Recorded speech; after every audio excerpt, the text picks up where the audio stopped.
Hi friends, welcome to Relax Recipes. இன்னைக்கு நம்ம எந்த வெஜிடபிளும் இல்லாம இன்னும் தக்காளி வெங்காயம் எதுவுமே இல்லாம பூண்டு குழம்பு சூப்பரா எப்படி பண்ணலாம்னு தான் பார்க்க போறோங்க. இதுக்கு நீங்க வேற எதுவுமே சேர்க்க வேண்டாம். ரொம்ப சிம்பிளான ரெசிபி. பேச்சுலர்ஸ்க்கு ரொம்பவே இந்த குழம்பு யூஸ்ஃபுல்லா இருக்கும். எப்படி பண்ணலாம்னு பார்க்கலாம். இந்த அளவுக்கு புளி எடுத்துக்கோங்க. ஒரு சின்ன எலுமிச்சம்பழ அளவுல இருக்கு. இது தண்ணி விட்டு கரைச்சு ஃபில்டர் பண்ணி எடுத்து வச்சுக்கலாம். பாருங்க இந்த மாதிரி எடுத்து வச்சாச்சு. இந்த புளி தண்ணியோட ஒரு கப் அளவுக்கு தண்ணி சேர்த்துக்கோங்க.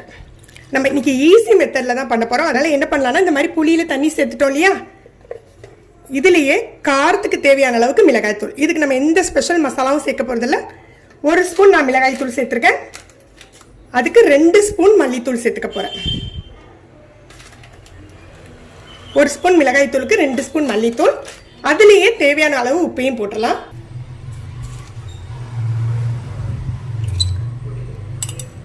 இதை நல்லா மிக்ஸ் பண்ணி விட்டுருங்க. பொதுவாக வேலைக்கு போறவங்களோ தனியா இருந்து தங்கி இருந்து சமைச்சு சாப்பிட்றவங்களோ எந்த விதமான ஸ்பெஷல் மசாலாவும் வச்சிருக்க மாட்டாங்க. இன்னைக்கு நம்ம அந்த மாதிரி எந்த மசாலாவும் இதில் சேர்க்க போறது இல்லைங்க. அதே போல இந்த ப்ரொசீஜர் அந்த ப்ரொசீஜர்னு எதையும் தனியாக ஃபாலோ பண்ண போறது இல்லை. புளியில நம்ம புளி தண்ணியில தண்ணி விட்டு காரத்துக்கு தகுந்தாப்புல மிளகாய்த்தூள் உப்பு எல்லாம் சேர்த்துக்க போறோம். இதை நல்லா கரைச்சி விட்டுக்கலாம். இப்போ நம்ம எப்படி ரெடி பண்ணலான்னு பார்க்கலாம். ஒரு 2 ஸ்பூன் எண்ணெய் விட்டுக்கலாம்.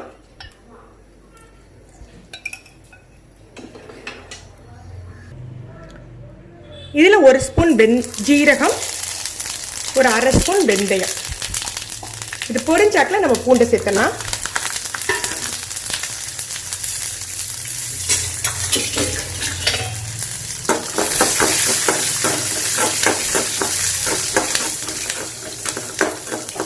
சேர்த்து நல்லா ஃப்ளேமை கம்மி பண்ணி வச்சுட்டு நல்லா வதக்கிக்கோங்க. பூண்டு நல்லா வதங்கணும்.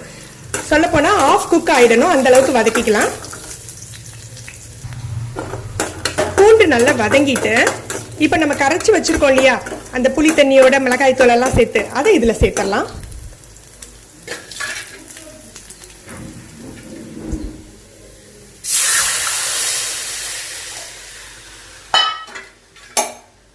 சேர்த்து மிக்ஸ் பண்ணிக்கோங்க. உப்பு காரம் செக் பண்ணிக்கோங்க. உங்களுக்கு அதிக அளவில் காரம் தேவைப்பட்டதுன்னா நம்ம இந்த ஸ்டேஜில் சேர்த்துக்கலாம்.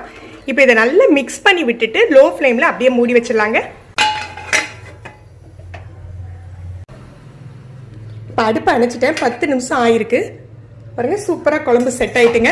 வழக்கமாக பூண்டு குழம்பு வைக்கல வெங்காயம் தக்காளி இதெல்லாம் சேர்ப்பாங்க. இன்னைக்கு நம்ம கருவேப்பிலை கூட சேர்க்கல.